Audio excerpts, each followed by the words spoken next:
Hi friend, good evening. This is Ravi and watching my to Z study. दोस्तों, discuss करेंगे Eklavya model residential school के तरफ से जो वैकेंसी आई हुई है उसका एग्जाम का डेट पोस्टपोन्ड हुआ है, लेकिन उसका फॉर्म फिलअप करने का डेट एक्सटेंड हुआ है। जी हाँ दोस्तों, आज हम लोग इस सेशन पे डिस्कस करेंगे टोटल कितना वैकेंसी है, कौन कौन सा स्टेट में कितना वैकेंसी आई हुई है। साथ में डिस्कस करेंगे एलिजिबिलिटी क्राइटेरिया क्या है, एग्जाम पैटर्न क्या होने वाला है, कौन कौन सा सब्जेक्ट से पूछा जाएगा, कितना मार्क्स का क्वेश्चंस रहेगा, सारे चीज डिटेल हम आपको इस सेशन पे बताएंगे।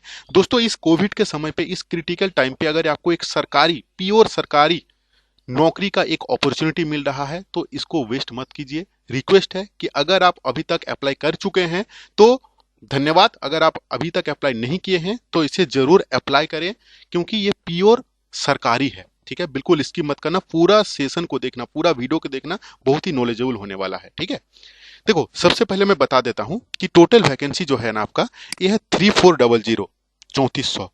कितना स्टेट के लिए निकला हुआ है? 16 स्टेट के लिए है। ठीक है, देखो कितना है, कौन कौन सा वैकेंसी है। प्रिंसिपल का है, वाइस प्रिंसिपल का है, पोस्ट ग्रेजुएट के लिए है, ठीक है ना, यानी कि पीजीटी, टीजीटी, प्रिंसिपल और वाइस प्रिंसिपल, ये चारों के लिए वैकेंसी आई हुई है। कितना है? 1906, 1207, 114 और 173। प्योर सरकारी नौकरी है दोस्तों। रिक्वेस्ट है कि जरूर अप्लाई करें। ठीक है ना, देखो अभी ये है आपका कौन सा स्टेट के लिए आपको भरना है। देखो हमारे झारखंड के लिए कितना पोस्ट है यहाँ पे? 208 है। ठीक है, टोटल कितना है? 3400। अभी हम डिस्कस करते हैं इसका एलिजिबिलिटी क्राइटेरिया, जो कि सबसे मेन इंपॉर्टेंट है, क्योंकि आप एलिजिबल हैं कि नहीं यहां से आपको पता चल जाएगा। अगर आप एलिजिबल नहीं है तो फिर आपको यहीं पे ही इसको स्टॉप कीजिए वीडियो को। ठीक है, तो पहले ये वाला पार्ट को आप देख लीजिए। सबसे पहले हम लोग डिस्कस करते हैं प्रिंसिपल के लिए। कितना? 50। एज कितना होना चाहिए? 50 के ऊपर में नहीं होना चाहिए। अगर एसटी एससी हैं तो उसमें आपको छूट मिलेगा। अब हम लोग देखते हैं इसका क्वालिफिकेशन कितना होना चाहिए। देखो इंपॉर्टेंट यही है कि मास्टर डिग्री तो होना ही चाहिए, पीजी होना चाहिए कोई भी रिकॉग्नाइज यूनिवर्सिटी से। साथ में क्या हो रहना चाहिए? आपका बीएड रहना चाहिए। ठीक है, कोई भी रिकॉग्नाइज यूनिवर्सिटी से। नेक्स्ट क्या है? प्रोफिशिएंसी रहना चाहिए आपका। किस में प्रोफिशिएंसी रहना चाहिए? प्रोफिशिएंसी किस में रहना चाहिए आपका? इंग्लिश और हिंदी में, हिंदी मीडियम में पढ़ाने का प्रोफिशिएंसी आपका रहना चाहिए। ठीक है, साथ में क्या रहना चाहिए? पर्सन वर्किंग इन गवर्नमेंट या तो सेमी गवर्नमेंट या तो गवर्नमेंट रिकॉग्नाइज सीबीएसई से एफिलिएटेड कोई सेकेंडरी स्कूल में या तो इंटर कॉलेज में आपका एक्सपीरियंस रहना चाहिए टीचिंग का। ठीक है, देखिए यहाँ पे 10 इयर्स एक्सपीरियंस भी मांग रहा है आपका। किसके लिए? Vice principal, PGT, TGT in recognise high school और higher secondary school, senior secondary school, intermediate college में। ठीक है, अभी हम लोग देख लेते हैं वाइस प्रिंसिपल के लिए। 45 रहेगा age, master degree, BEd, proficiency in English teaching रहना। प्रोफिशिएंसी टीचिंग मतलब आपको पढ़ाने का क्षमता रहना चाहिए, किसमें? हिंदी में और इंग्लिश में। 2 साल का एक्सपीरियंस रहना चाहिए। ठीक है, किसमें? पीजीटी का लेक्चरर में। नहीं तो स्टेट गवर्नमेंट या तो ऑटोनोमस रिकॉग्नाइज कोई भी सेंट्रल स्कूल या तो स्टेट गवर्नमेंट का स्कूल में आपका 2 इयर्स का एक्सपीरियंस रहना जरूरी है। ठीक है ना। डिजरेबल क्या मांगा है? 3 years experience in full residential school में। ठीक ना, ये डिजरेबल मांगा हुआ है। किसके लिए? वाइस प्रिंसिपल के लिए। ठीक है, देखो नेक्स्ट है, अभी हम लोग पीजीटी के बारे में डिस्कस करेंगे।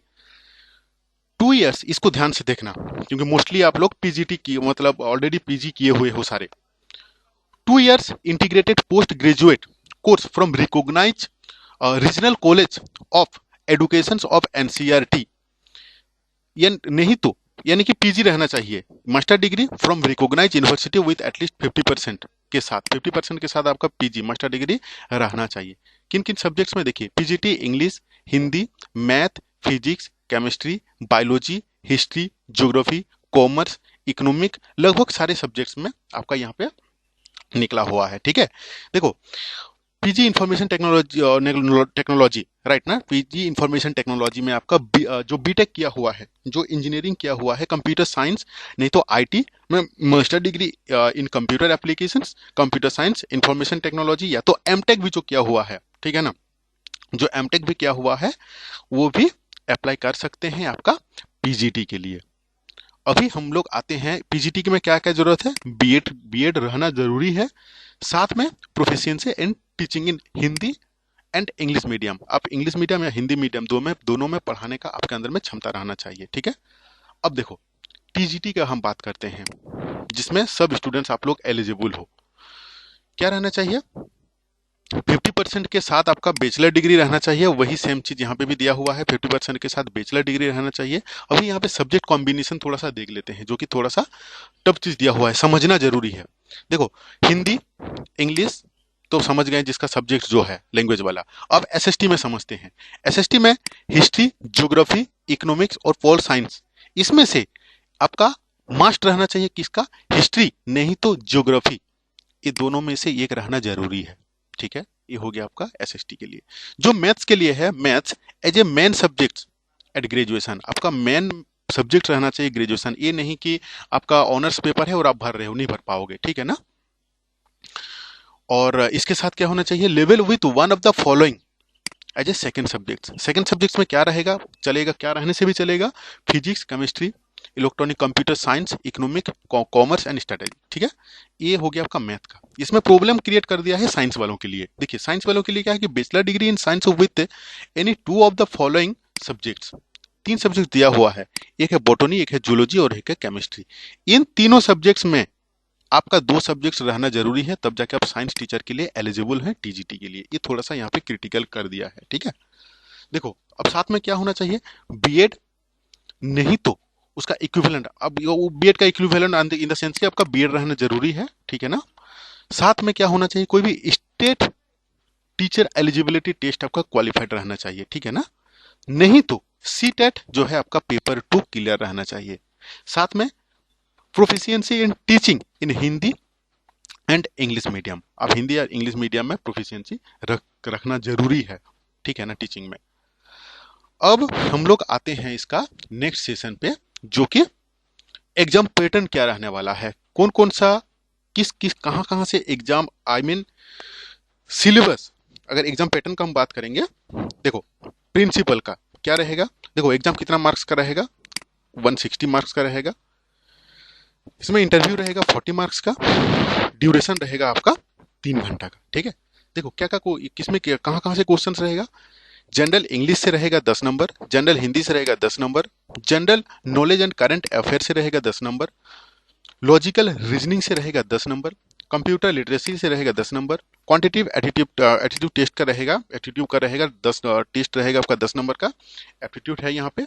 और एकेडमिक से रहेगा 30 नंबर का, और एडमिनिस्ट्रेशन एंड फाइनेंस से रहेगा आपका 70 नंबर का, जो प्रिंसिपल के लिए अप्लाई कर रहे हैं, ठीक है।